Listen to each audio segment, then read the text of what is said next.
was the name of that guy again who claimed to have found an ancient record written by a man named Nephi that he and only he could translate?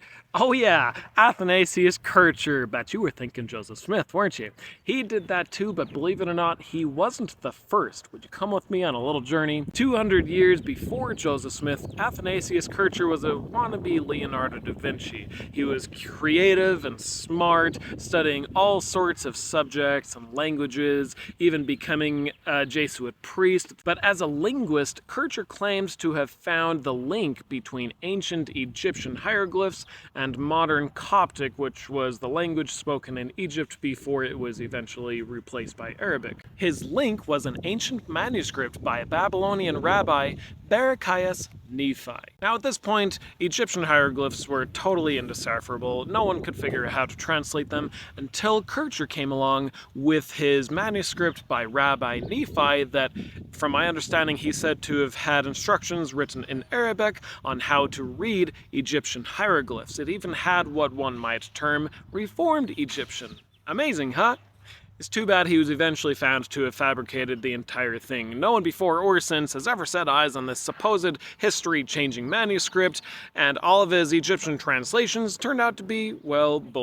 As a result, for a while even the name Nephi was somewhat of an inside joke in certain circles. If someone's work seems to be questionable, like maybe he was making it all up, one might have asked, what's your source? Nephi? But that's not the only strange connection Kircher has with the Book of Mormon, but for this one you're going to have to follow me for just a minute. Kircher lived only about a century after the Americas were discovered by Europeans, so sailing the globe was still somewhat new, and there were still figuring out how to do it right. And as you were sailing across the open ocean with nothing but stars and a compass to guide you, knowing your latitude, how far north you were, was fairly easy. You know, the higher in the sky that North Star, the more far north you were. But knowing your longitude was a different story. That North Star doesn't tell you anything about how far east or west you were. Now, Kircher came up with a potential solution. He recognized that magnetic north and true north were slightly different, and maybe he could collect enough data points around the world for that angular difference between the two to be able to make a world map so you could know, or at least guesstimate, your longitude based solely on the angular difference between your compass and the North Star. So long story short, Kircher got really into magnetism. At the same time, as a professor at the College of Rome, Kircher inherited what was called a cabinet of curiosities, which is like a cool collection of interesting things from around the world, whether that be gadgets or geology or whatever that people would come and see, and he transformed it into what some consider to be the world's first museum.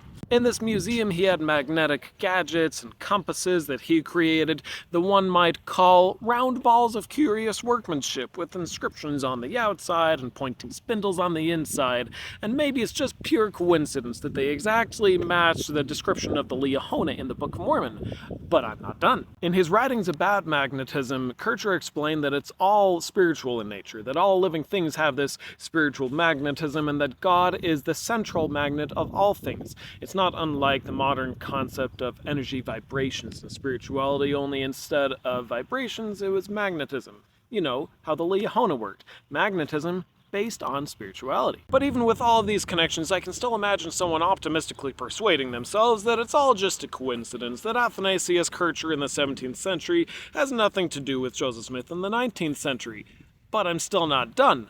Mormons will recognize the name Hugh Nibley. He was a BYU professor, a prolific author, and the original modern Mormon apologist. He had an answer for everything. Well, Nibley discovered this connection between Kircher and Smith, and being the scholar that he was, he set out to purchase, through BYU's special collections, all of Kircher's writings and documents that he could get his hands on.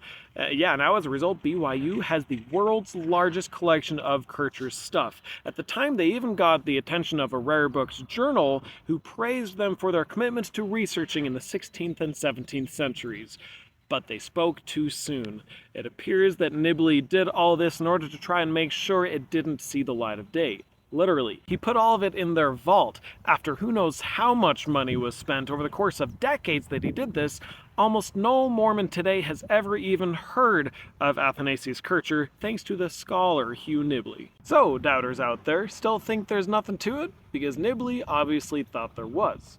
Did Kircher write what ultimately became the Book of Mormon? No, he didn't. He didn't write stuff like that, but someone who knew all about Kircher did. Someone who knew about his museum collection, his writings on spiritual magnetism, someone who knew about his fictitious rabbi Nephi, who may have stuck him in this story as sort of a joke or a clue for someone in the know to catch on to.